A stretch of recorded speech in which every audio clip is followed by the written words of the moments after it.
Mystère de la vérité restauratrice Mivresse avec Dr Gaoudé. Tu connaîtras la vérité et la vérité t'affranchira.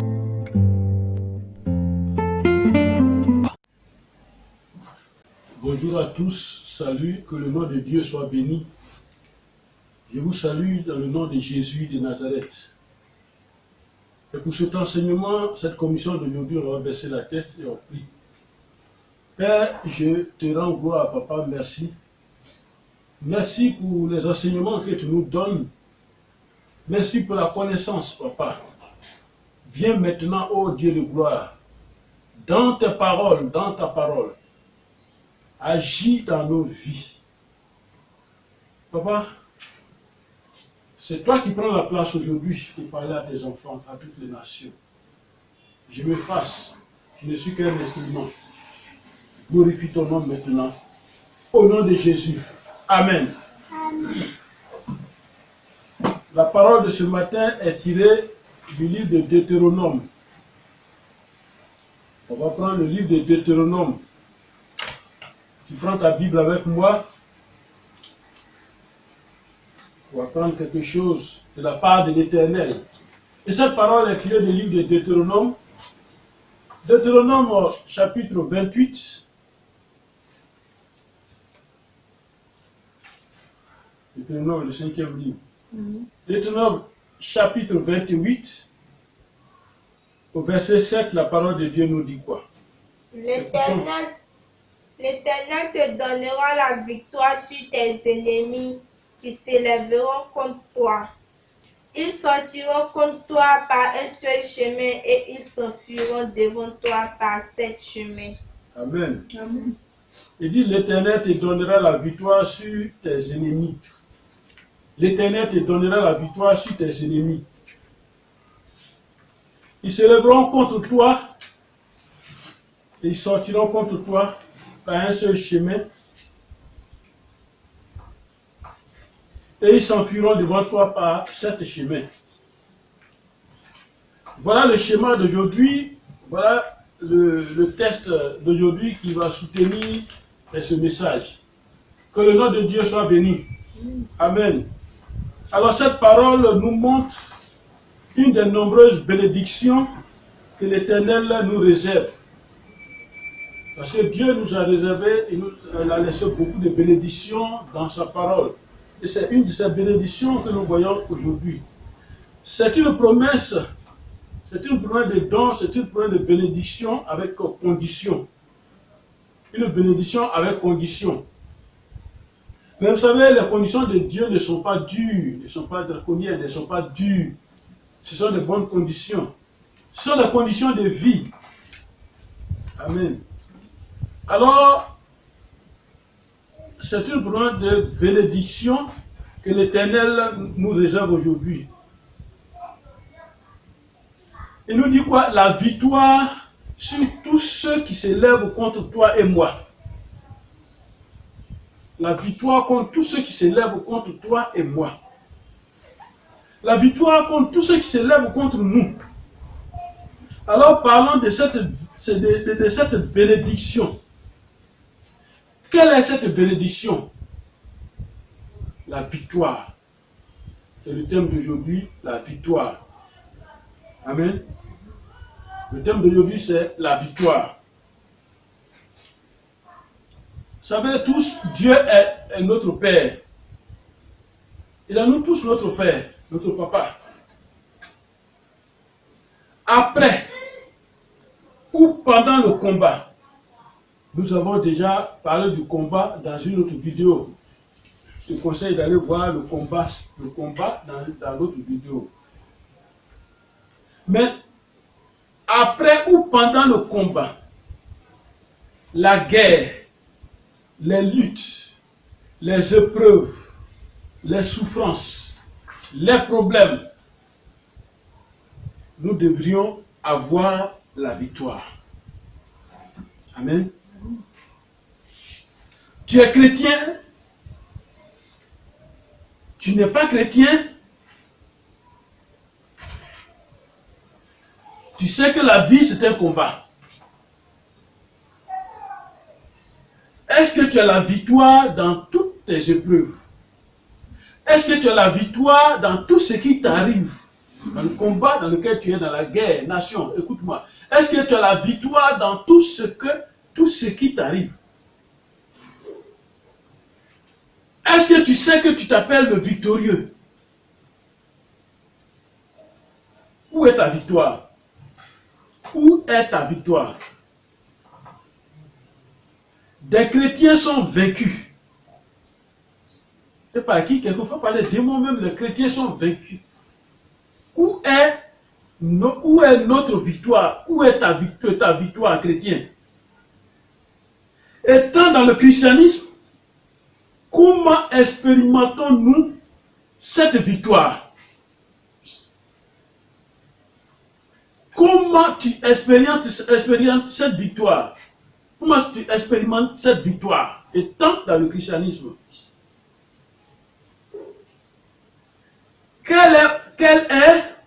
Quelles sont tes victoires dans ce monde de lutte? Nous sommes dans un monde de lutte. Quelle est ta victoire? Quelles sont tes victoires dans ce monde de lutte? Dans la vidéo sur le combat, sur le thème du combat, on a dit le combat n'est pas un péché. Amen. Alors donc, quelles sont tes victoires dans ce monde de lutte? C'est le message d'aujourd'hui. Que le nom de Dieu soit béni. Amen. Tu connaîtras à partir de ce message aussi, parce qu'avec le ministère de la vérité restauratrice, c'est pour faire connaître la vérité aux hommes. Alors tu connaîtras la vérité et la vérité t'affranchira. Là aussi, c'est la victoire. Ça veut dire quoi? Il y a combat, tu es vainqueur, tu as la victoire, et puis tu triomphes. Voilà le cheminement d'aujourd'hui de ce message-là. On a parlé du combat. Aujourd'hui, nous allons te prendre, la parole de Dieu va te prendre pour te mettre parmi les vainqueurs. Et parmi les vainqueurs, tu vas quitter parmi les vainqueurs, tu seras parmi ceux qui ont la victoire. Amen. Et de cette victoire-là, tu vas rentrer avec triomphe. Amen. Amen. Amen. Alors la parole qui soutient ce message nous dit que l'Éternel te donnera la victoire sur tes ennemis. L'Éternel te donnera la victoire sur tes ennemis. Pourquoi? Pourquoi Dieu peut-il insister, écrire, dire des choses et les mettre dans la Bible?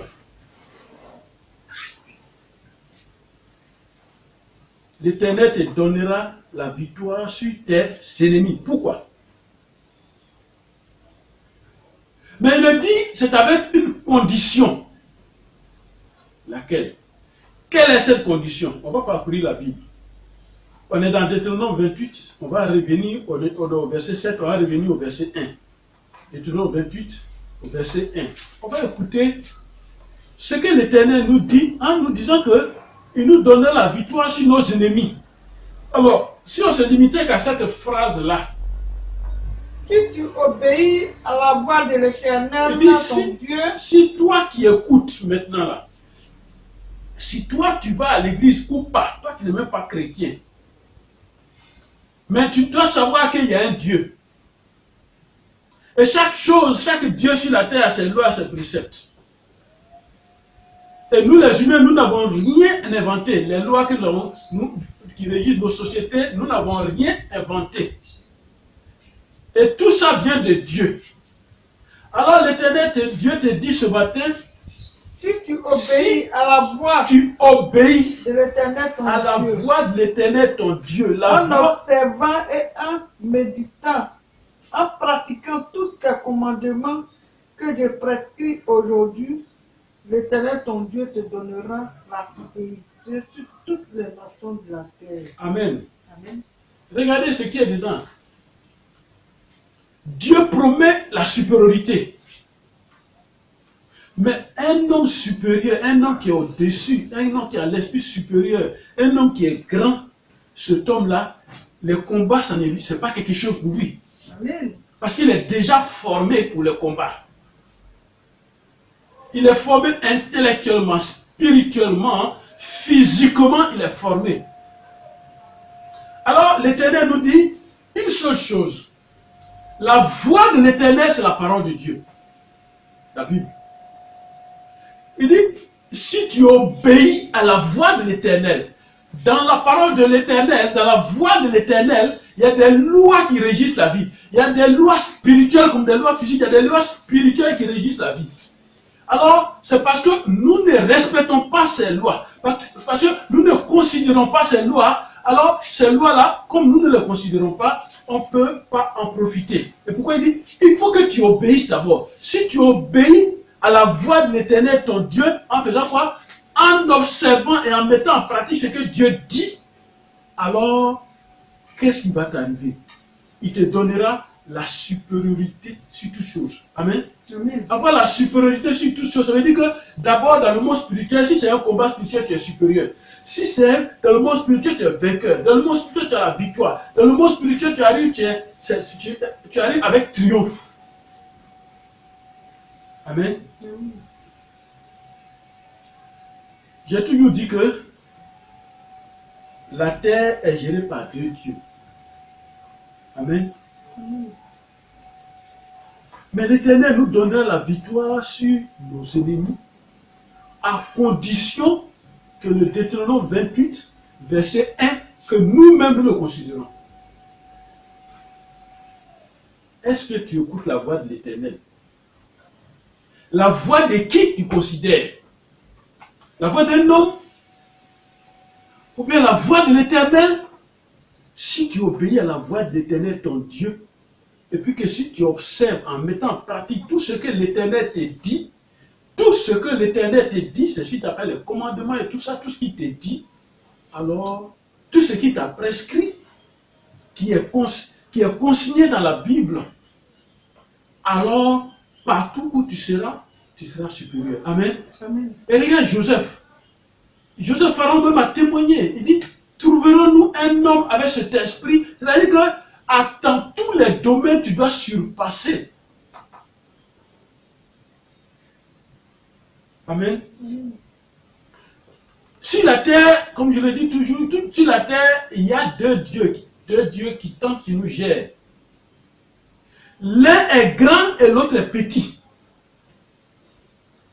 L'un est créateur et l'autre est créature. L'un est vérité et l'autre est mensonge, il est menteur. Question, qui te donne la victoire? Et quelle victoire tu as? Qui te donne la victoire? Je vais te dire que le monde mystique ne donne pas la victoire. Juste une domination partielle. Le monde mystique ne donne pas la victoire. Les fétiches ne donnent pas la victoire. Parce que ils ont des notices. Ils ont des lois sévères à respecter. Un fétiche qui te dit donne un mouton chaque année. Est-ce que tu sais la représentation d'un mouton chaque année, ce que ça veut dire? Un mouton. Si tu as raté ce mouton-là cette année, c'est un de tes enfants qui va partir. Et tu vas croire que ton enfant est mort de paludisme simple, de paludisme simple. Tu vas croire que ton enfant est mort de maux de tête simple. Non. C'est la promesse que tu as faite à ce Dieu-là. Et ce Dieu-là t'a donné, lui, sa victoire. Ce Dieu, la victoire qu'il t'a donnée, tu dois la payer. Et puisque tu n'as pas respecté les clauses de votre contrat, le mouton animal que tu donnais et que tu as raté, ton fils va tomber. Il ne te dira pas, donne-moi mon fils. Il ne te dira pas, donne-moi ton fils. Amen. Qui te donne la victoire? Un Dieu qui te fait courir dans les cimetières, prendre du sable sur les tombes pour faire des sacrifices, c'est ce Dieu qui te donne la victoire. Il va chercher la victoire parmi les morts. Un Dieu de ce genre qui te donne la victoire. Un fétiche de séduction que tu as attaché, femme, écoute-moi. un fétiche de séduction que tu as attaché pour arracher l'époux d'une autre femme. C'est ça qui t'a donné la victoire. L'Éternel peut t'accorder une vraie victoire. Amen. Qui te donne la victoire? Amen. Amen. Un féticheur qui te ment pour qu'à travers lui, ce fétiche, tu aies la promotion au travail. Qu'est-ce qu'au bout de cette promotion, qu'est-ce qui t'attend? Tu ne connais pas. C'est l'Éternel seul qui donne la victoire. Qui te donne la victoire? Notre Dieu ne donne pas à quelqu'un si tu n'es pas avec lui. Mais pourtant, ce n'est pas violent, ce n'est pas méchant. Parce qu'il a des principes, il a des règles, il a des lois, il a des prescriptions qui ne sont pas difficiles. Il ne t'accordera pas la victoire pour la gloire d'un autre Dieu. C'est comme ça lui il est. Il ne donne pas la victoire pour la gloire d'un autre Dieu. Un féticheur, un mystique te fait quelque chose. C'est à lui, tu vas dire, c'est grâce à lui que j'ai eu cette chose. C'est grâce à lui que je suis sorti de cette situation. Vous savez, les Égyptiens et leurs pharaons ont poursuivi Israël. Tu connais cette histoire. Je ne vais pas rentrer dans les détails. Et ils sont arrivés devant la mer Rouge. La mer Rouge était un grand obstacle devant, ils ne pouvaient pas passer. Et l'armée de Pharaon, les militaires, les soldats, l'armée de Pharaon était derrière avec les chars et les armes de combat. Ils sont derrière. Alors, voyez cette image. Israël devant la mer Rouge devant. Derrière Israël, il y a les ennemis qui veulent les tuer. Ceux qui veulent les tuer arrivent pour les tuer. Voilà l'image d'un réel combat. Là, c'est les Égyptiens, c'est Pharaon, c'est les Égyptiens, c'est Israël, c'est la mer Rouge.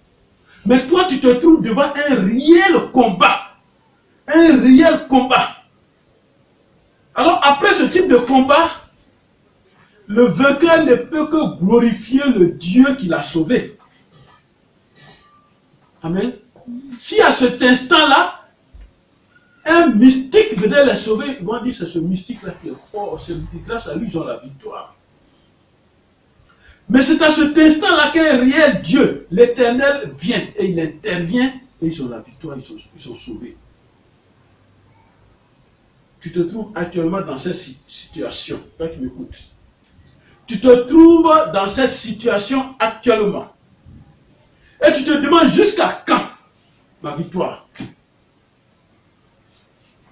Les choses sont difficiles, les choses sont compliquées dans ta vie. Humainement parlant, les choses sont compliquées, difficiles.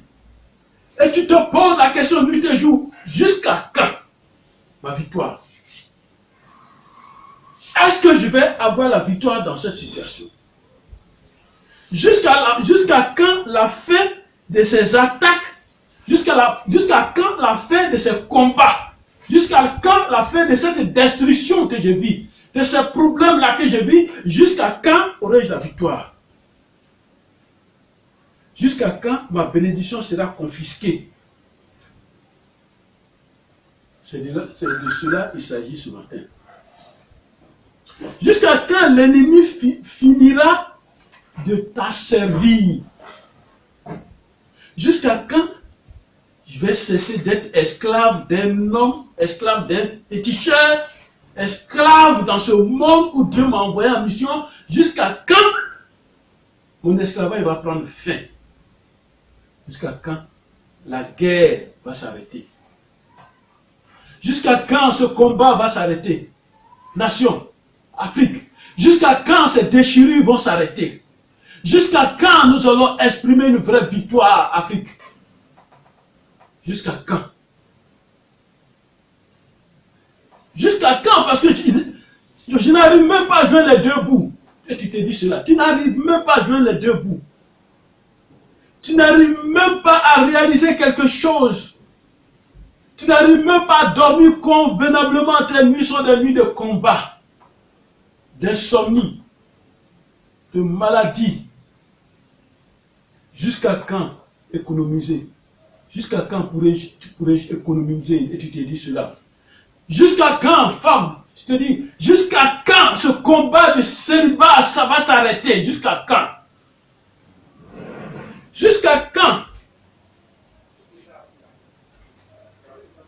ma faiblesse va s'arrêter. Amen. Amen. Je n'arrive même pas à être fort spirituellement. Jusqu'à quand? Je n'arrive même pas à être épousé aussi. Je n'arrive pas. Jusqu'à quand? Jusqu'à quand je vais changer de situation? Jusqu'à quand je vais changer de rang social? Jusqu'à quand? Amen. Amen. Jusqu'à quand? Parce que je n'arrive même pas à avoir le bonheur. Jusqu'à quand? Amen. Depuis des années, tu te dis, depuis des années, je suis l'objet de toutes les défaites. Depuis des années, je suis l'objet de la pauvreté, des divisions dans le foyer. Je suis l'objet des malheurs, des combats incessants.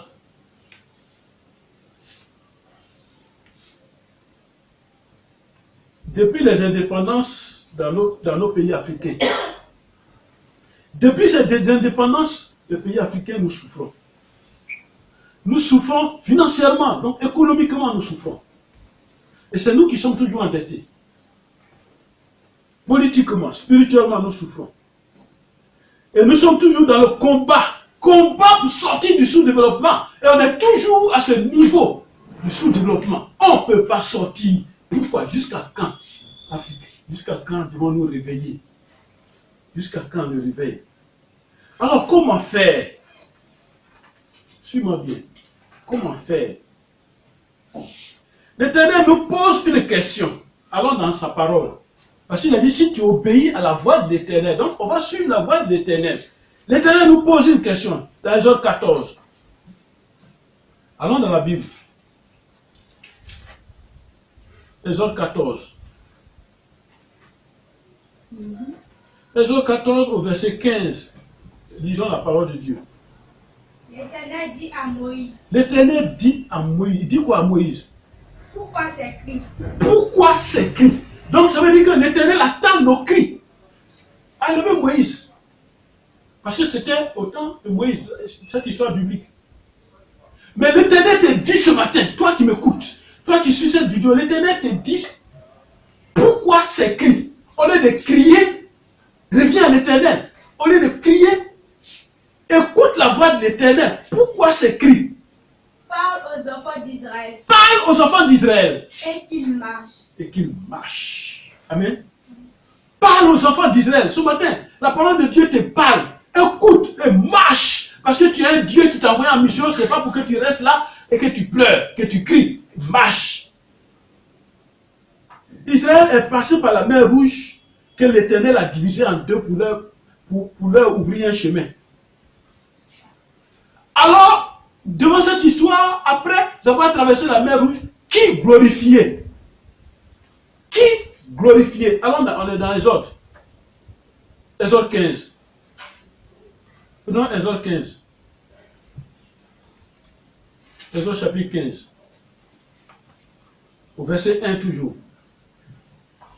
Alors Moïse et les enfants d'Israël chantèrent ce cantique à l'Éternel. Alors, quand ils sont sortis, ils ont traversé la mer Rouge, que les ennemis ont été engloutis.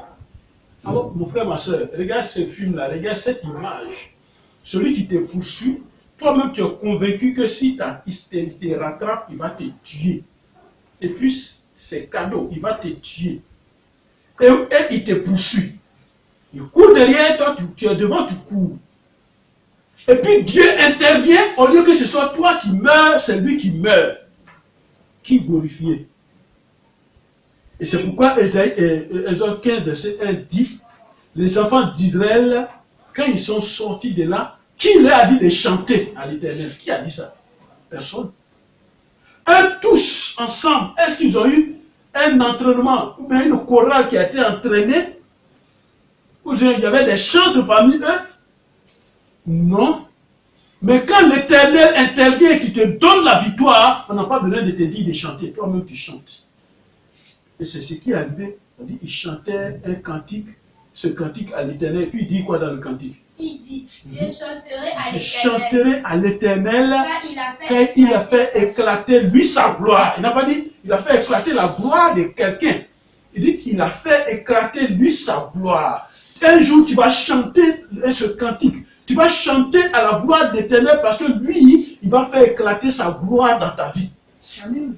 Par rapport à ce qui est étonnant, par rapport à ce qui va te surprendre, toi qui suis cette vidéo, par rapport à ce qui est grand, par rapport à ce à quoi tu ne t'attendais même pas, parce que c'est impossible devant toi, parce que tu te regardes parmi les hommes, cette histoire est impossible pour toi. Cette histoire devant, derrière, à gauche, à droite, et tu n'as personne dans la haute société pour t'aider. Mais un Dieu va venir à ton secours qui s'appelle l'Éternel, il va venir à ton secours. Et quand il va rentrer dans ce combat, tu vas chanter ce cantique et tu diras, je chanterai à l'Éternel car il a fait éclater sa gloire. Amen.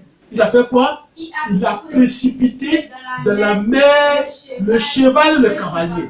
À leur temps, c'était les chevaux, c'était les cavaliers, c'était les épées, les lances. Ils n'avaient pas ce que nous avons aujourd'hui, tous ces hommes sophistiqués, les chars. Mais imagine, si c'était des chars, c'est ce qu'ils allaient dire. Il a fait précipiter les chars et ceux qui conduisent les chars, les canons dans la mer et il les a engloutis. Amen. Celui-là qui est plus armé que toi et que tu crains depuis longtemps, toi qui es dans un village, d'une famille, celui-là que tu crains depuis longtemps, le moment est arrivé pour que tu dises un jour, l'Éternel a précipité toute sa sorcellerie dans les ténèbres, dans la terre. L'Éternel a précipité tout son pouvoir mystique dans la mer. Il a englouti tout ça. Amen. Amen.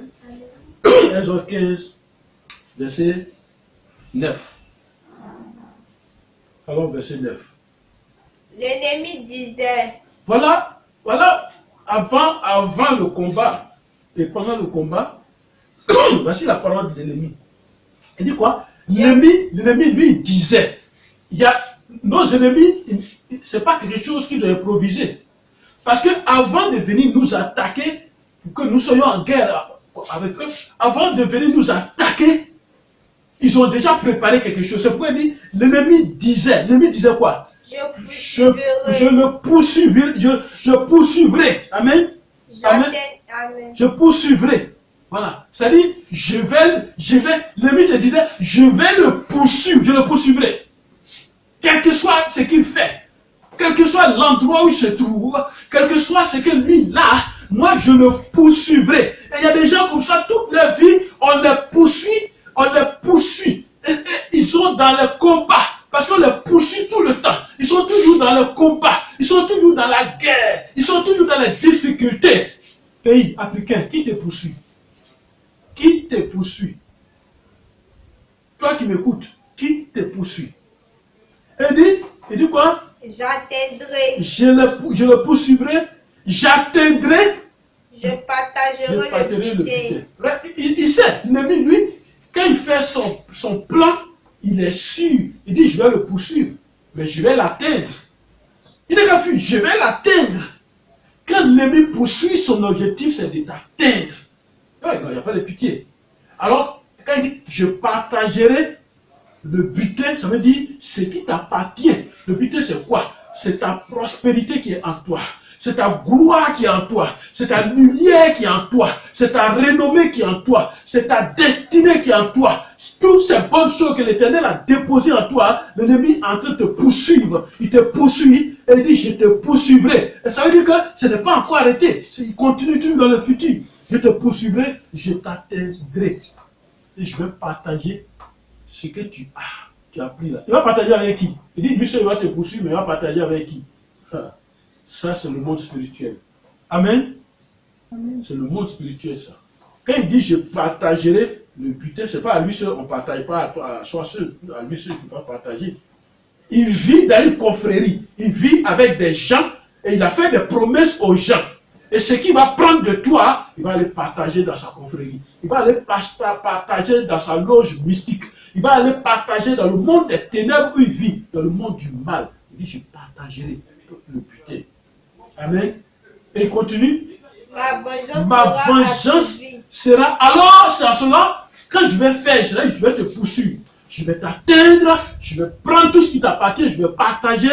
Et c'est à ce moment-là, je serai content que ma vengeance est assouvie. Je suis content parce que je me suis vengé. Il dit, je tirerai l'épée, ma main les détruira. Amen. On continue.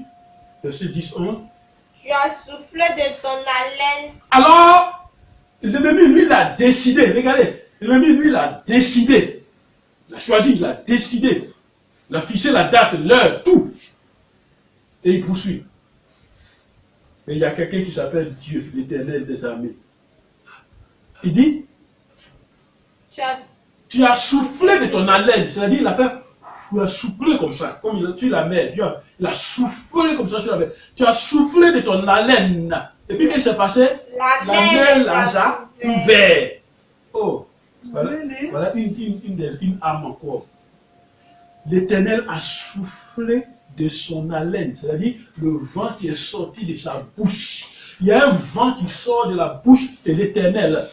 Il y a de l'air qui sort de la bouche de l'Éternel. Quand il ferme sa bouche, il ouvre un peu et il fait vous. Et ce vent qui s'en va, qu'est-ce que ce vent peut faire? Il dit la mer les a couverts. Et ce vent-là a récupéré la mer et ce vent-là a ramené la mer sur eux.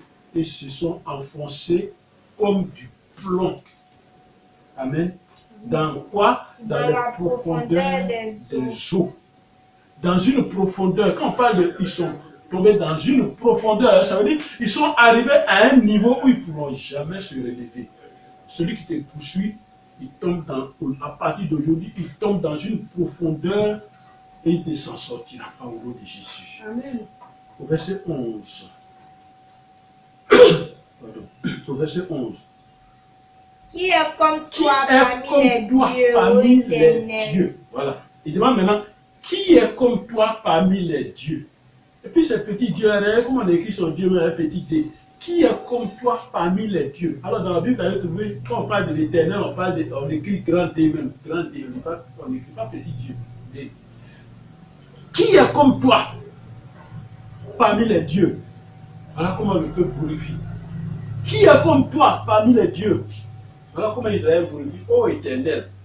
Qui est comme toi, magnifique en sainteté, digne de louange, opérant des prodiges. Voilà comment ils ont adoré Dieu, c'est une adoration. Qui est comme toi? Qui est comme ce Dieu-là?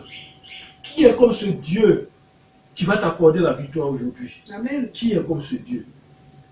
Avec Jésus-Christ, tu as des avantages sur tes ennemis. Amen. Tu as des avantages sur tes ennemis dans la guerre. Amen. Dans la bataille. Amen. Dans les rivalités. Amen. Tu as des avantages. Dans les concurrences. Amen. Amen. Dans les attaques. Amen. Tu as des avantages. Tu veux savoir? Allons dans le livre des Juges. Dans le livre des Juges. Allons dans le livre des Juges. C'est après Deutéronome, Jésus est juge. Juge 5.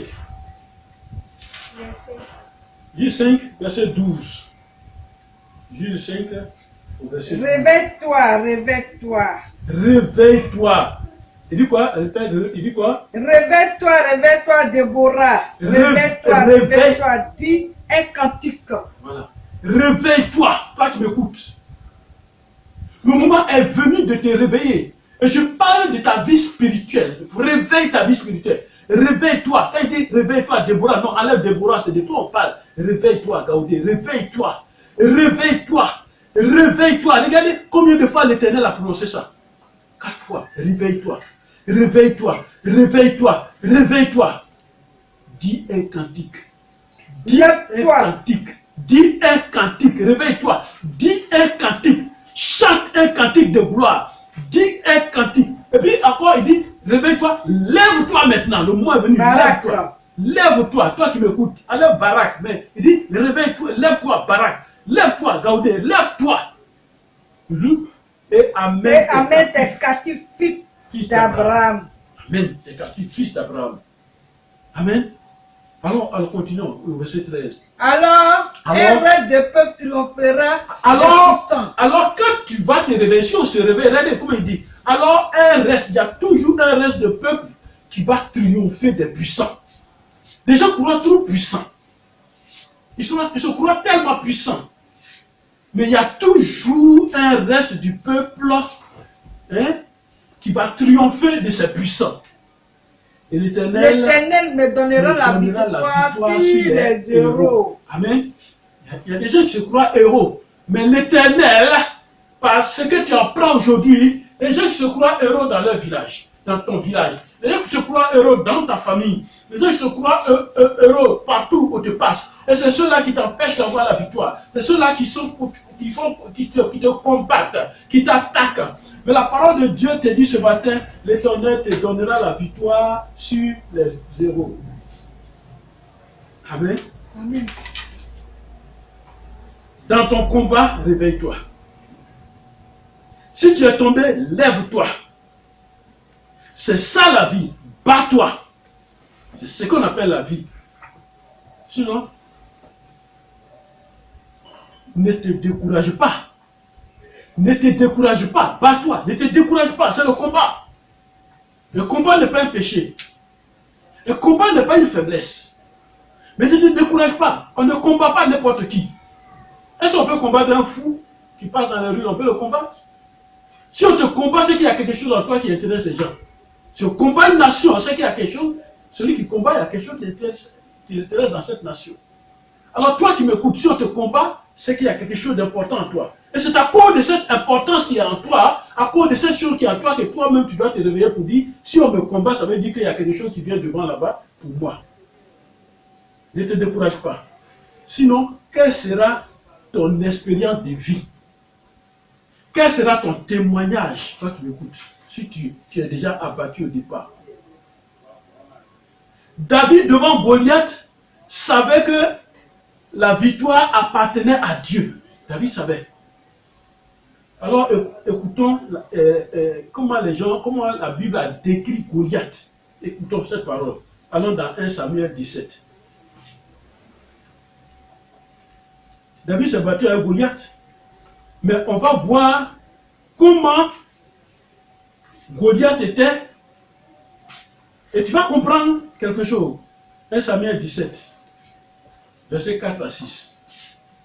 Un homme sortit alors du camp des Philistins. Voilà, les Philistins étaient là, Israël là. Et puis il dit, bon, il doit y avoir combat entre les deux armées. Et puis un homme est sorti du rang des Philistins. Et s'avança entre les deux armées. Il s'avança entre les deux armées. Donc il est sorti des Philistins et il a arrêté entre les deux armées. Et puis il va commencer à faire. Il se nommait Goliath. Il se nommait Goliath. Regardez, on va le décrire. Il était de Gath. Il était de Gath, oui. Et il avait une taille de 6 coudées. Il avait une taille de 6 coudées, c'est-à-dire au-delà de 2 mètres même. Il avait une taille de 6 coudées. Et un lompon.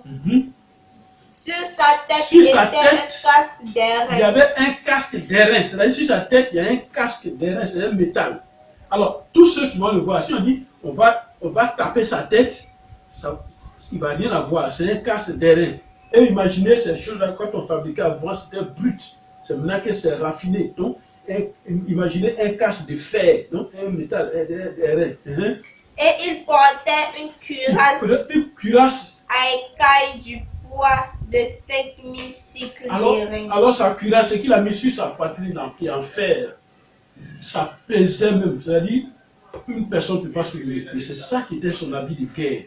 Il avait aux jambes une armure d'airain. Sur ses jambes, une armure d'airain, un métal aussi, et un javelot. Un javelot d'airain entre les épaules. Voilà, un javelot d'airain entre les épaules, comme ça.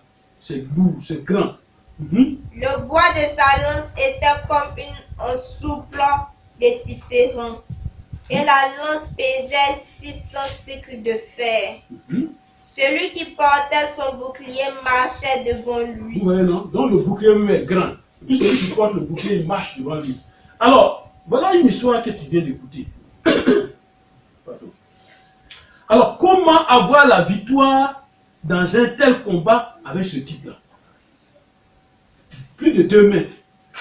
Son épée même, son épée là. C'est 2 personnes, 3 personnes qui soulèvent son épée. Mais lui, il soulève ça comme rien. Son casque, c'est un casque de 10 kilos. Sa cuirasse.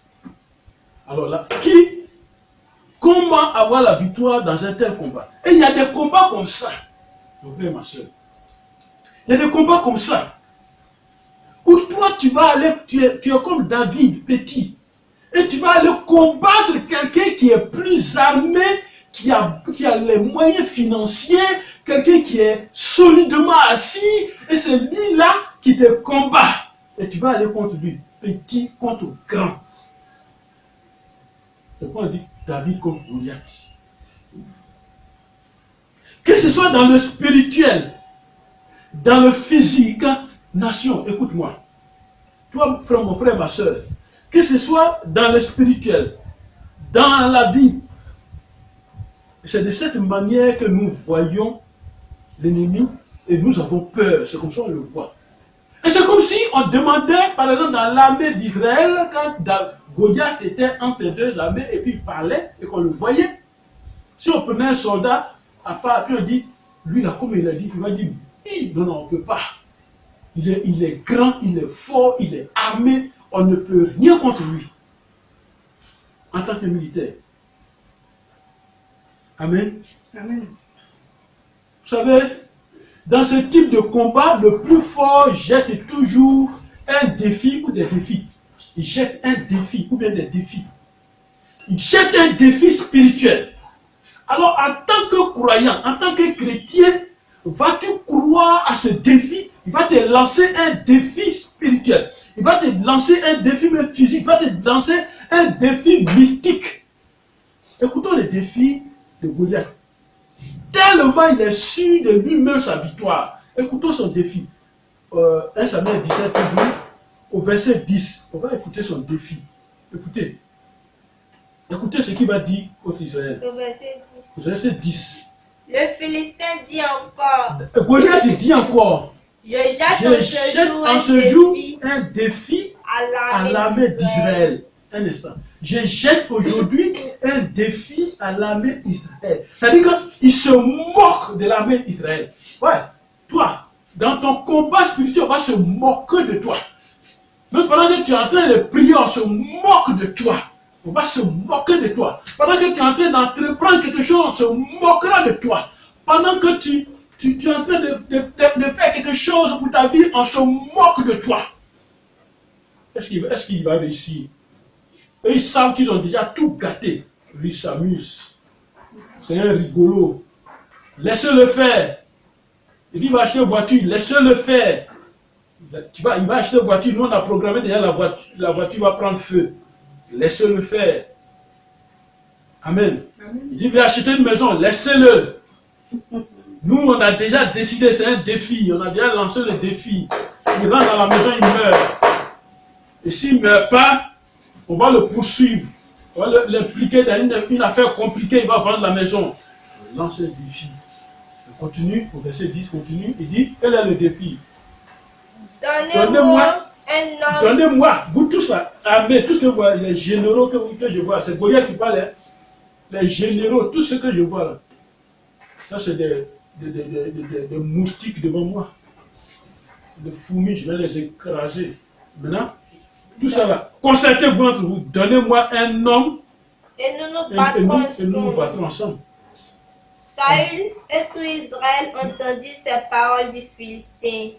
Et puis ils ont fait quoi? Ils furent effrayés et saisis d'une grande crainte. Voilà. Ils sont effrayés quand ils ont entendu ça. Il y a des paroles effrayantes comme ça dans le combat.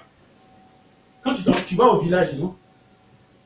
C'est pendant que tu es dans le car, tu as la gare, tu attends ton car, tu as déjà pris ton ticket et tout. Et puis quelqu'un vient se promener, il te voit à la gare, il dit où tu vas? Il dit je vais au village. Il dit d'accord, bon voyage. Hein.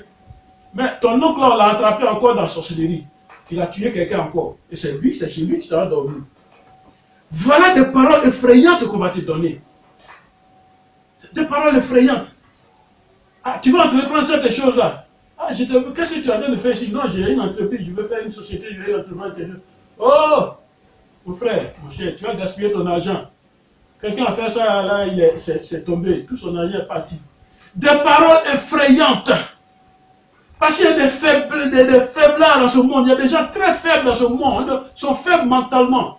Alors ces gens-là voient toujours défaite partout. Ils voient échec partout. Amen. Il dit, il fut effrayé et saisi d'une grande crainte. Parce que Goliath, et ce Goliath qui est devant toi, tu auras la victoire au nom de Jésus. Alors écoutons d'où vient la victoire de David. On est au chapitre 17 toujours, alors au verset 15 et 45, pardon. D'où vient la victoire de David?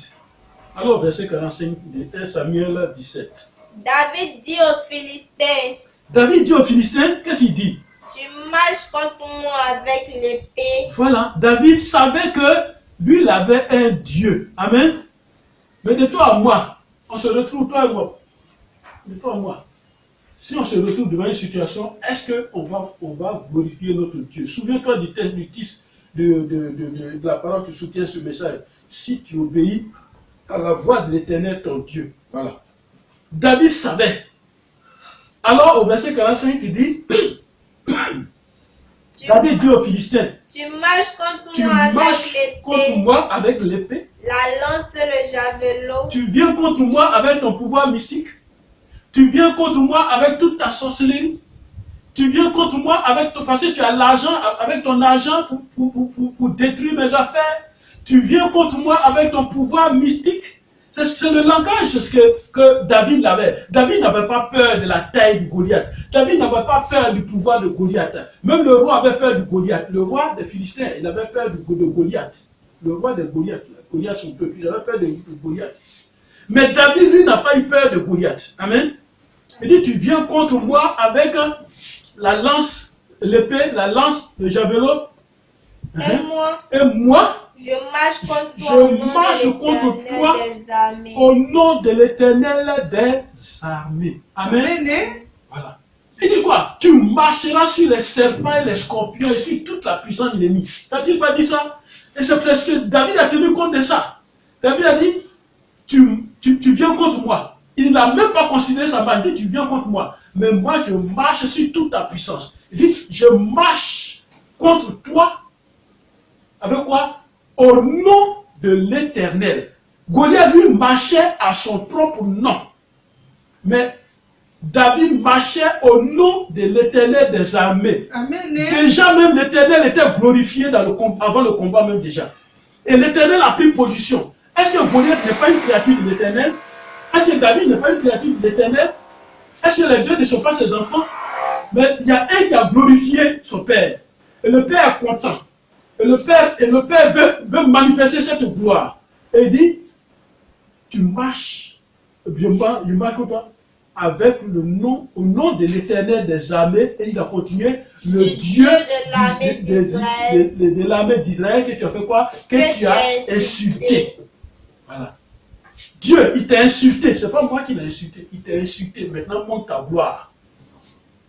Amen. Amen. Continuons. Continuons. Aujourd'hui, l'Éternel te livrera entre mes mains. Voilà, il est sûr de ces paroles qu'il prononce. Aujourd'hui, l'Éternel te livrera entre mes mains. Je t'abattrai. Je t'abattrai. Et je te couperai la tête. Je te couperai la tête. Parce qu'il n'a pas peur.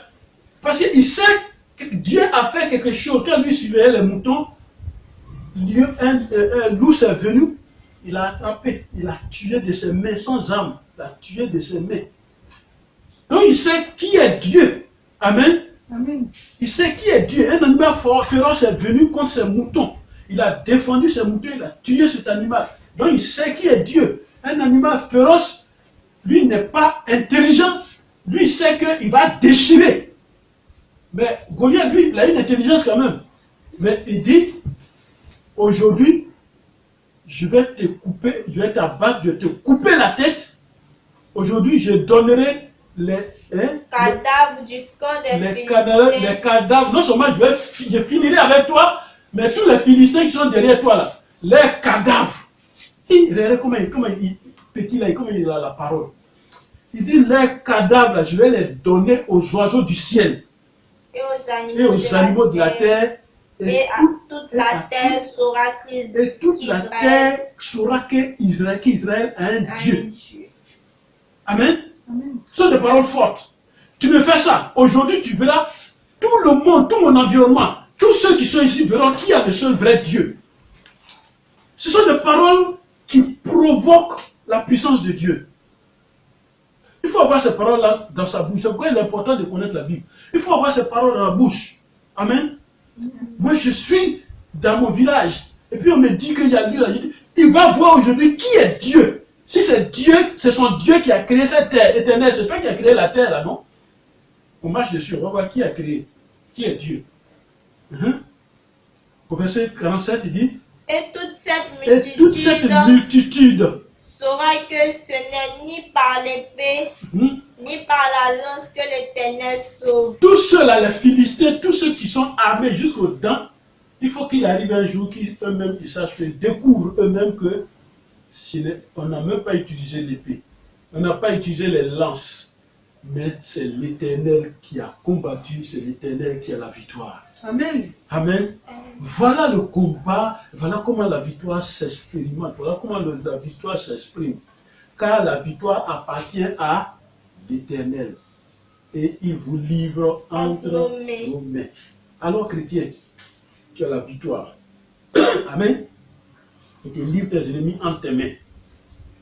Tu remporteras la victoire dans ou devant toute situation au nom de Jésus. Amen. Tu me suis? Devant les démons, ta victoire est là. Amen. Devant les sorciers, ta victoire est là. Amen. Amen. Devant les puissants, ta victoire est là. Amen. Même dans les ténèbres, ta victoire est là. Amen. Dans le désert, ta victoire est là. Amen. Dans le célibat, ta victoire est là. Amen. Dans la pauvreté, ta victoire est là. Amen. Parce que la Bible dit, ta persévérance dans cette épreuve t'accordera la victoire au nom de Jésus. Amen. Romains 5, verset 4 le dit. Pourquoi? Allons encore dans la Bible. 1 Jean, je n'ai pas dit Jean. 1 Jean. Allons dans la Bible. 1 Jean. Prenons le Nouveau Testament d'abord.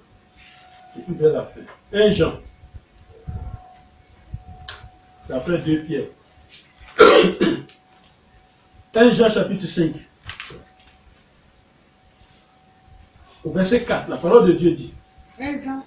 Chapitre 5, verset 4. Parce que tout ce qui est né de Dieu. Alors tu auras la victoire, pourquoi? La Bible est en train de t'expliquer.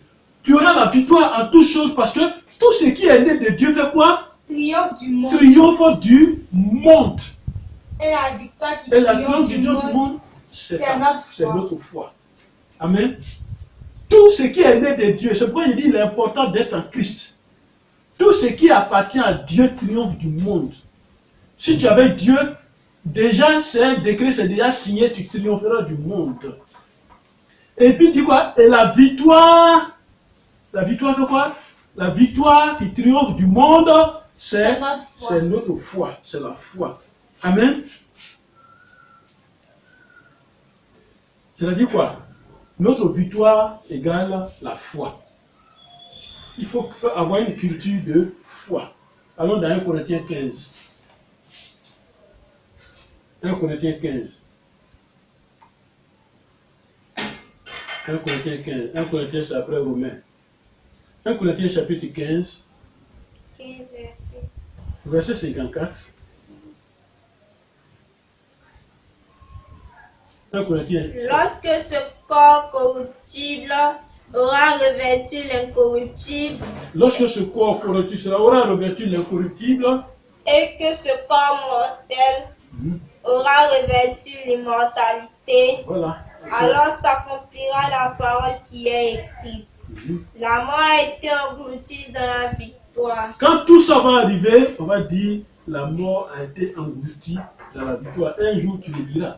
la mort a été engloutie dans la victoire. Quand le corps, là, ce corps que nous avons, voilà, va disparaître, le corps de gloire va apparaître maintenant et il y aura l'immortalité. Et ça, c'est les grandes prophéties qui vont arriver pour la vie éternelle.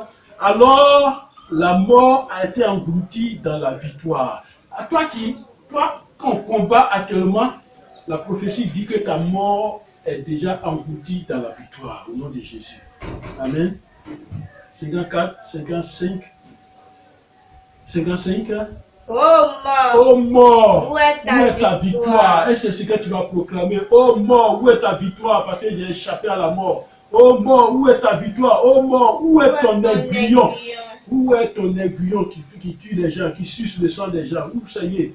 Où est ta perfusion que tu utilises pour empoisonner le sang des gens? Où est ça? L'aiguillon de la mort, c'est le péché. L'aiguillon de la mort, c'est le péché. Et la puissance du péché, c'est la La loi. puissance du péché, c'est la loi. Mais grâce soit rendue à Dieu qui nous donne la victoire par notre Seigneur Jésus-Christ. Amen. Grâce soit rendue à Dieu. C'est Dieu qui nous donne la victoire toujours par notre Seigneur Jésus-Christ. Amen. Amen. Alors, vous le savez, dans un combat, avant d'avoir la victoire, il faut vaincre. Il faut vaincre la situation. Il faut vaincre l'épreuve. Il faut vaincre les démons. Il faut vaincre la souffrance. Il faut vaincre l'ennemi. Il faut vaincre les ténèbres. Amen. Amen. Alors, suis-moi bien. Comment tu peux vaincre? Comment? Suis-moi bien.